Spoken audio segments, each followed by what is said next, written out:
ठान लो तो जीत होगा, मान लो तो हार होगा। ठान लो तो जीत होगा, मान लो तो हार होगा। जज्बा रखो कुछ करने का, तो उलझनों में भी बहार होगा। जिंदगी जियो ऐसे जैसे भूख हो जीने की। जिंदगी जियो ऐसे जैसे भूख हो जीने की। पकड़ो दामन खुशियों का, तो जिंदगी और भी शानदार होगा। नमस्कार, मैं doctor R P Sonkar, assistant professor मनोविज्ञान विभाग, वसंत कन्या महाविद्यालय, काशी हिंदू विश्वविद्यालय। एक बार फिर आप सभी सम्मानित अभिभावकों एवं प्रिय विद्यार्थियों का हार्दिक स्वागत एवं अभिनंदन करता हूं। दोस्तों, आज मैं जिस मुद्दे को लेकर आपसे रूबरू हो रहा हूं वह यह है कि आप अपने ब्रेन को अधिक तेज कैसे बना सकते हैं।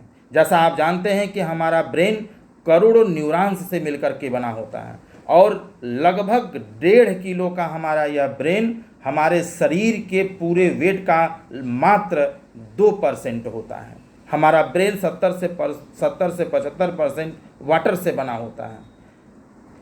एक सामान्य और मामूली इंसान, हम लोगों जैसा सामान्य इंसान अपने ब्रेन का मात्र 2 से 3% इस्तेमाल करता है, जबकि दुनिया का सबसे जीनियस व्यक्ति अपने ब्रेन का मैक्सिमम 5 से 6% इस्तेमाल कर पाता है। इसका मतलब यह है कि 95% ब्रेन का इस्तेमाल एक जीनियस व्यक्ति भी नहीं कर पाता है। जो व्यक्ति जीनियस होता है ना, उसका जो सेरिब्रम वाला पार्ट होता है, ये जो सामने का सेरिब्रम वाला पार्ट होता है जिसको हम बृहद मस्तिष्क कहते हैं, वो बहुत बड़ा होता है, बहुत एक्टिव होता है।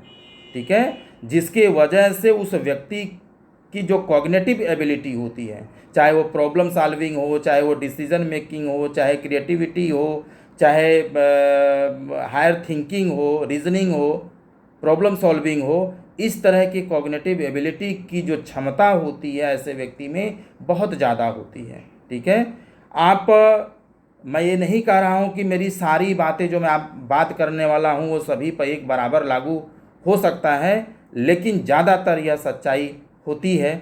और आपने देखा होगा कि जिन लोगों का माथा यानी ये वाला हिस्सा जो सेरिब्रम वाला हिस्सा होता है, वो जितना ही एक्टिव और बड़ा होता है वह उतना ही क्रिएटिव होता है, उतना ही बुद्धिमान होता है। जैसे आप symbol of knowledge Bharat Ratna doctor B.R. Ambedkar की बात करिए या स्वामी विवेकानंद की बात करिए, उनका जो आगे का माथा है ना वो बहुत बड़ा है, यानी वो उसी हिसाब से उनका दिमाग तेज है। ये किसी भी चीज़ को जब ये लोग एक बार पढ़ लेते हैं ना तो वो याद हो जाता है, इसीलिए इन्हें पूरे विश्व में जाना जाता है। ठीक है ना, तो हमें अपने सेरिब्रम को किस तरीके से एक्टिव और सक्रिय और बड़ा बनाना है, इससे संबंधित हम लोग बात करते हैं, जिससे हम अपने ब्रेन की क्षमता को भी बढ़ा सकते हैं। इसके लिए कुछ उपाय हो सकते हैं। अगर हम उपायों को कुछ शारीरिक और मनोवैज्ञानिक विशेषताओं के आधार पर समझें तो सबसे पहले कुछ फिजिकल जो स्ट्रैटेजी है उस पर बात करते हैं। सबसे पहली बात ये कि आप फिजिकली एक्टिव रहिए, यानी आप खूब शारीरिक श्रम करिए, क्योंकि अगर आप शारीरिक श्रम करते हैं, मेहनत करते हैं, तो उस कंडीशन में आपको बहुत अच्छी नींद भी आती है और गहरी नींद आना आपके शांत मन के लिए बहुत ज़रूरत होता है, बहुत लाभकारी होता है। और जो व्यक्ति कड़ी मेहनत करता है उसके पूरे शरीर में ब्लड सर्कुलेशन बहुत अच्छा होता है, और पूरे शरीर के जगह पे मैं बात करना चाहूँगा कि उस कंडीशन में उसके ब्रेन में जो ब्लड सप्लाई होता है वो बहुत प्रॉपर तरीके से होता है, जिससे कि ब्रेन में मिलने वाला ब्लड, न्यूट्रिएंट्स और ऑक्सीजन बहुत प्रचुर मात्रा में पहुंचता है, जिससे हम बहुत क्रिएटिव होकर के सोचते हैं। तो हमें कुछ न कुछ मेहनत की चीज़ें हमेशा करते रहना है। अब आप ये कहेंगे कि रिक्शा चलाने वाला सबसे ज़्यादा शारीरिक श्रम करता है फिर भी वो उतना बुद्धिमान नहीं होता है, या किसान दिन भर खेत में काम करता है उसके बावजूद भी उतना बुद्धिमान नहीं होता है। ठीक है, तो बुद्धिमान होने के बहुत सारे कारक हो सकते हैं, जिनमें से यह भी एक कारक हो सकता है। सिर्फ शारीरिक श्रम करने से ही आप बुद्धिमान हो जाए ऐसा ज़रूरी नहीं है, लेकिन बुद्धिमान और दिमाग को तेज करने का यह एक तरीका हो सकता है। दूसरी अगर हम बात करें तो आप खूब सोइए, मस्त हो कर के सोइए, क्योंकि अगर आप 7 से 8 घंटे गहरी नींद लेते हैं तो उस कंडीशन में आपकी यादाश्त शक्ति अपने आप बढ़ जाती है। क्योंकि कुछ लोग कहते हैं हमें नींद नहीं आती है। नींद आने की सबसे बड़ी दवा होती है शारीरिक श्रम। देखते हैं जो व्यक्ति दिन भर काम करता है उसको ये पता नहीं चलता है कि हम कहाँ हैं, फ़ैन चल रहा है कि नहीं, गर्मी है कि सर्दी है, क्या इतना मेहनत किया होता है कि एक बार सोता है तो पूरी गहरी निद्रा में चला जाता है, उसे सपने भी नहीं आते हैं। ठीक है, तो नींद न आने की शिकायत नहीं होगी। फिर आप बहुत भरपूर नींद लेंगे और आपका दिमाग बहुत ज़्यादा एक्टिव होगा, आपका याददाश्त शक्ति उतना ही तेज होगा। आप जब भी सोइए सारी तरह के समस्याओं को बिल्कुल भूल जाइए, बल्कि आप उससे यह कहिए कि मैं तुमसे बात करता हूँ, अभी ये मेरे सोने का समय है। तो आप लगभग 10 बजे से लेकर के 5 बजे, 10 बजे रात को आप सोइए और 5 बजे सुबह में उठ जाएंगे तो 8 घंटे की आपकी नींद भी हो जाएगी। और सुबह उठ करके आप बहुत अच्छे तरीके से फ्रेश माइंड से कुछ चीज़ों को आप पढ़ सकते हैं और उनको याद कर सकते हैं। तीसरी जो चीज़ होती है कि हेल्दी डाइट, संतुलित आहार यादाश्त की क्षमता को बढ़ाने के लिए बहुत कारगर होता है। आप ऐसी वो सारी चीज़ें खाएं जिसमें प्रोटीन, आयरन, मैग्नीशियम, जिंक इत्यादि होता है, जो हमारे न्यूरॉन्स को बहुत एक्टिव बनाता है। ठीक है, आप इसके अलावा भी वो सारी चीज़ें खा सकते हैं जिसको खाने से आपको संतुष्टि और खुशी मिलती है। क्योंकि अगर ये चीज़ खाने से या बादाम खाने से या चीज़ें खाने से हमारा सिर्फ दिमाग तेज होता तो फिर सबसे अच्छी दवा थी कि आप बादाम खरीदिए, खाइए और दुनिया के सबसे बुद्धिमान व्यक्ति बन जाइए। ठीक है, यह बात भी सबके ऊपर लागू नहीं होती है, लेकिन एक कारक की तरह से निश्चित रूप में यह हमारे लिए फ़ायदेमंद होता है। और चौथी महत्वपूर्ण चीज़ कि आप खूब पानी पीजिए, क्योंकि जैसा मैंने बताया कि हमारा जो ब्रेन होता है वो 70 to 75% वाटर से मिलकर बना। तो उस कंडीशन में आपको दिन भर में 2 से 3 लीटर पानी अवश्य पीना चाहिए, जिससे हमारी मेमोरी स्ट्रॉन्ग होती है, सोचने की क्षमता ज़्यादा होता है और हमारा ब्रेन भी ज़्यादा एक्टिव होता है। ये मैं बिल्कुल सामान्य तरह की बात कर रहा हूँ जो हम सभी बिल्कुल आसानी से कर सकते हैं। और कुछ यदि हम मनोवैज्ञानिक स्ट्रेटजी, साइकोलॉजिकल स्ट्रेटजी की बात करें, विधियों की बात करें, तो सबसे बड़ी चीज़ है कि आप मेंटली इन्वॉल्व रहिए। जैसे कहा गया ना कि खाली दिमाग शैतान का घर होता है। तो आप किसी न किसी एक्टिविटी में, किसी न किसी काम में, किसी न किसी कंस्ट्रक्टिव काम में आप अपने आप को हमेशा इंगेज करिए। क्योंकि किसी भी काम में यदि आप फुल अटेंशन देते हैं, इंगेज रखते हैं, व्यस्त अपने आप को रखते हैं, तो आपका माइंड, आपके न्यूरॉन्स हमेशा एक्टिव होते हैं। उन्हें फालतू की, इधर उधर की बात, बेवजह की बात सोचने का मौका नहीं मिलता है। तो कुछ न कुछ सकारात्मक, कुछ न कुछ चीज़ें आप हमेशा अपने दिमाग में सोचिए, समझने की कोशिश करिए, अलग अलग रूपों में किसी चीज़ को सोचिए। तो इससे क्या होगा, आपके उस पार्ट के जो न्यूरॉन्स होंगे जिस मुद्दे पर आपने कभी नहीं सोचा है वो भी एक्टिव होंगे, आपको नए नए तरह के आइडियाज़ आएंगे। ठीक है, दूसरी चीज़ कि आप सोशलाइज्ड होइए, आप अपने संबंधों को बेहतर बना करके रखिए। चाहे वो संबंध किसी के साथ हो, आपके दोस्तों के साथ हो, आपके फैमिली मेम्बर्स के साथ हो, किसी के भी साथ हो, आप अच्छे संबंध बना के रखिए। क्योंकि जब संबंध अच्छे होते हैं तो आपका मूड बहुत अच्छा होता है। जब मूड अच्छा रहता है तो आप बहुत खुश मूड में रहते हैं। जब आप खुश रहते हैं तो दिमाग शांत रहता है और उस कंडीशन में आपकी क्रिएटिविटी, यानी आपका जो सेरिब्रम वाला पार्ट है वो बहुत ज़्यादा एक्टिव होता है, जिससे आप जो भी पढ़ते लिखते हैं वो बहुत अच्छे से याद होता है। आप किसी से जलन, किसी से ईर्ष्या रखने से कोई फ़ायदा नहीं है, क्योंकि कई बार सामने वाले को पता भी नहीं होता है कि आप उससे जलन रखते हैं, ईर्ष्या रखते हैं। ठीक है, आप लगता है आपको गलती हो गई है तो आप दूसरे से माफ़ी मांग लीजिए, या आपको लगता है कि सामने वाला माफ़ी मांग रहा है तो आप उसको माफ़ कर दीजिए। किसी के साथ आप गलत व्यवहार यदि करते हैं तो सबसे ज़्यादा डिस्टर्ब आप होते हैं, और उस कंडीशन में आपकी मेमोरी, आपकी सोचने समझने की क्षमता क्या होती है, ख़राब हो जाती है। तो आप अच्छा सोचिए, सकारात्मक सोचिए।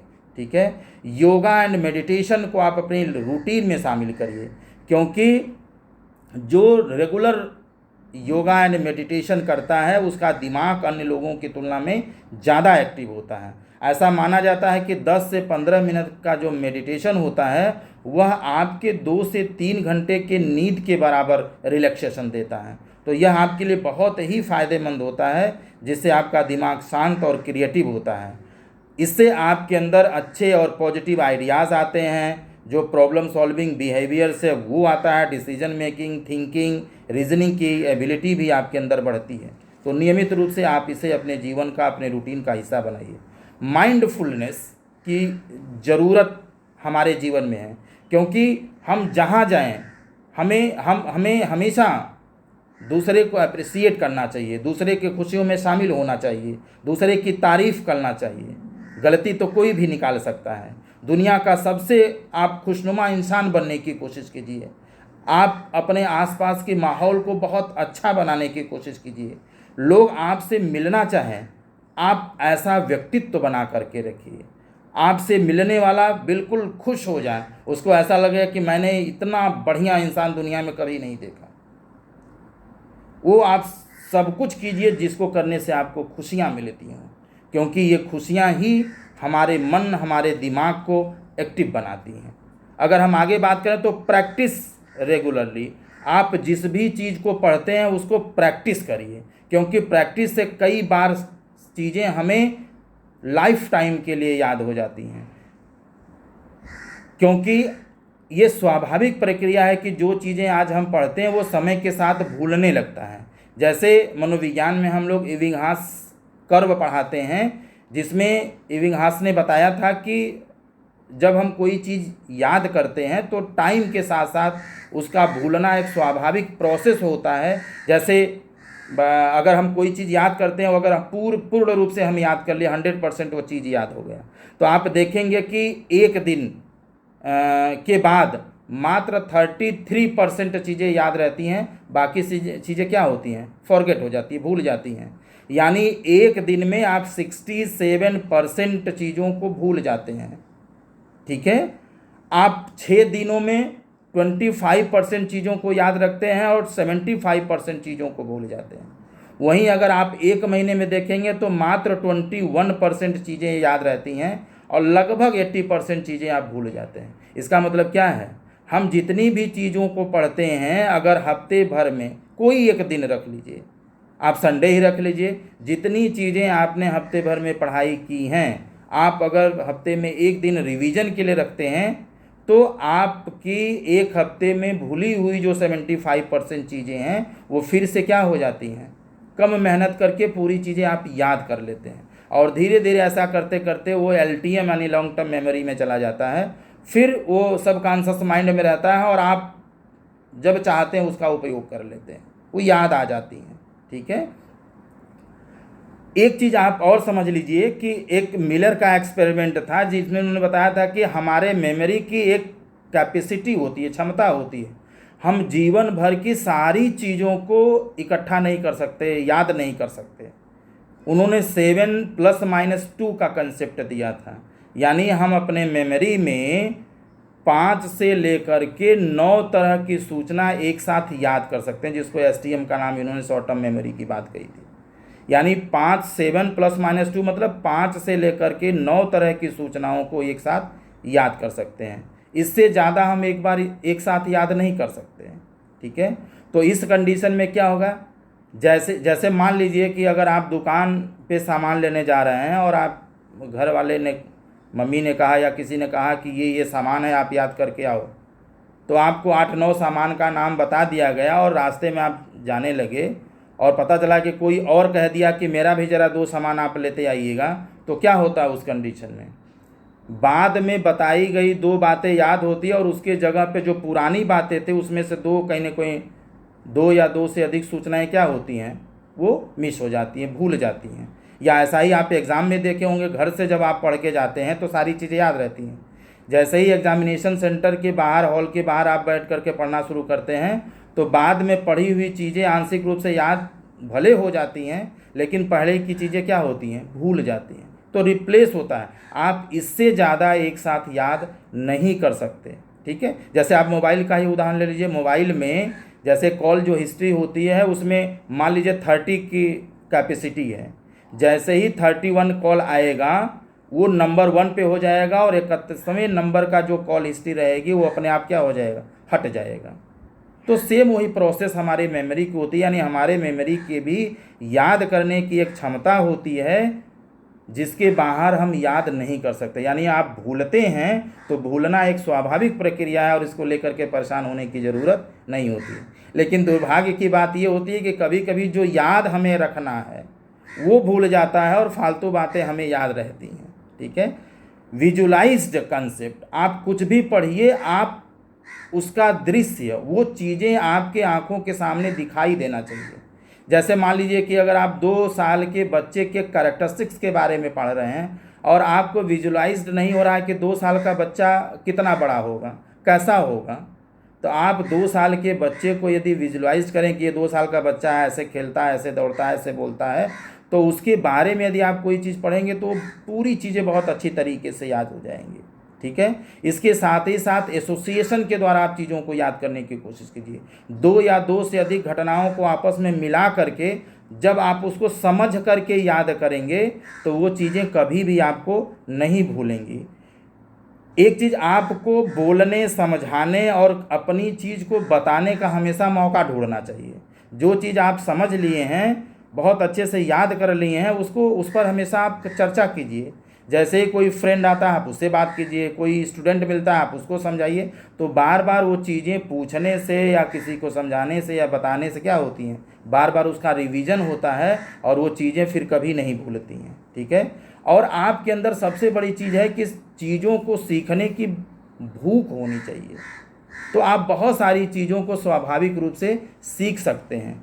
एक जो सबसे बड़ी चीज़ मुझे लगती है कि यूज ऑफ सेंसेस, जितने भी 5 सेंस ऑर्गन्स होते हैं, आप उसको एक्टिव बनाने के लिए अलग अलग तरह की एक्टिविटीज़ करें। जैसे मान लीजिए आप अलग अलग तरह की चीज़ों को आप देखिए। ठीक है, आप घूमिए, खूब जो है आप किसी भी चीज़, घूमते वक्त किसी चीज़ की बनावट, उसकी डिज़ाइन, उसकी खूबसूरती। ठीक है, चिड़िया अगर उड़ती है तो अपने पंख को कैसे उड़ती है। ठीक है, या मच्छर मान लीजिए आपको काटता है तो कैसे काटता है। तमाम तरह की चीज़ों को आप बहुत अटेंशन के साथ, फुल कंसंट्रेशन के साथ आप देखिए। तो इससे क्या होता है, एक कंसंट्रेशन आपका बढ़ता है और एक जो सेंस ऑर्गन जो आँख है उसकी कैपेसिटी भी, उससे संबंधित जितने भी न्यूरॉन्स होते हैं उनके एक्टिव होने के चांसेस होते हैं। उसी तरीके से जैसे आप अलग अलग तरह की आवाज़ों को आप सुनिए। ठीक है, आप अलग अलग चिड़ियों की आवाज़ है, मच्छर की आवाज़ है, कीड़े मकोड़े की आवाज़ है, मक्खियों की भनभनाहट है। ठीक है, या अलग अलग तरह का म्यूजिक है जो आपने कभी ध्यान नहीं दिया है। इन चीज़ों को गौर करने की कोशिश कीजिए। इससे क्या होगा, आपका जो सेंस ऑर्गन है वो क्या होगा, और भी एक्टिव होगा। नए नए तरह की चीज़ों की जो सुगंध है या दुर्गंध है उनको उसको आप एहसास कीजिए। ठीक है, इसके साथ ही साथ कुछ चीज़ें ऐसा जो जीवन में आपने कभी नहीं खाया है, आप उसको खाने की कोशिश कीजिए, कम से कम टेस्ट तो करिए। तो इससे क्या होगा, आपका ये भी जो सेंस है वो और डेवलप होगा। ठीक है, पता चला कोई पत्ती, नीम की पत्ती हमने खाया तो उसका क्या टेस्ट है, या कोई और किसी चीज़ का छिलका है, केला खाया लेकिन उसके छिलके का टेस्ट हम नहीं जानते। तो आप जितने ही अलग अलग तरह की चीज़, मैं खाने के लिए नहीं कर रहा हूँ, मैं टेस्ट की बात कर रहा हूँ, तो इससे क्या है, वो सेंस ऑर्गन आपका और भी डेवलप होगा। ठीक है, या कभी कभी आप देखते हैं जो स्किन है, इसमें जो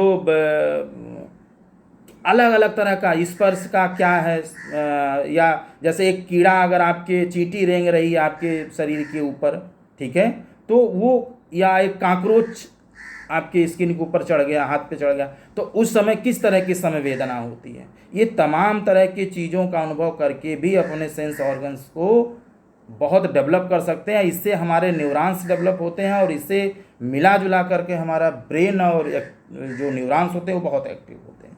ठीक है, आप अपने आप पर कॉन्फिडेंस रखिए और आप यह हमेशा मानिए कि आपके द्वारा लिया गया जो डिसीजन है वो दुनिया का सबसे बड़ा डिसीजन है। आपने बहुत अच्छा डिसीजन लिया है। ठीक है, आप दूसरे का नकल ना करिए, आप दूसरे के हिसाब से अपने व्यवहार को मत करिए। जिस चीज़ को करने में आपको खुशी मिलती है और जिस डिसीजन से आप खुश होते हैं, बेफिक्र होकर के आप उन चीज़ों को करिए। आप खूब हंसिए, इंजॉय करिए, हंसने और खुश रहने का मौका ढूंढते रहिए, और जैसे ही आपको दूसरे के खुशियों में शरीक होने का मौका मिलता है आप उन चीज़ों को खूब इंजॉय करिए। आप सारी तरह की उलझनों को अपने दिमाग से निकाल दीजिए। आप बच्चों के साथ खेलिए, तरह तरह का आप हाथी बनिए, घोड़ा बनिए, बच्चों के साथ बच्चे बन जाइए, उससे एक अजीब खुशी मिलती है।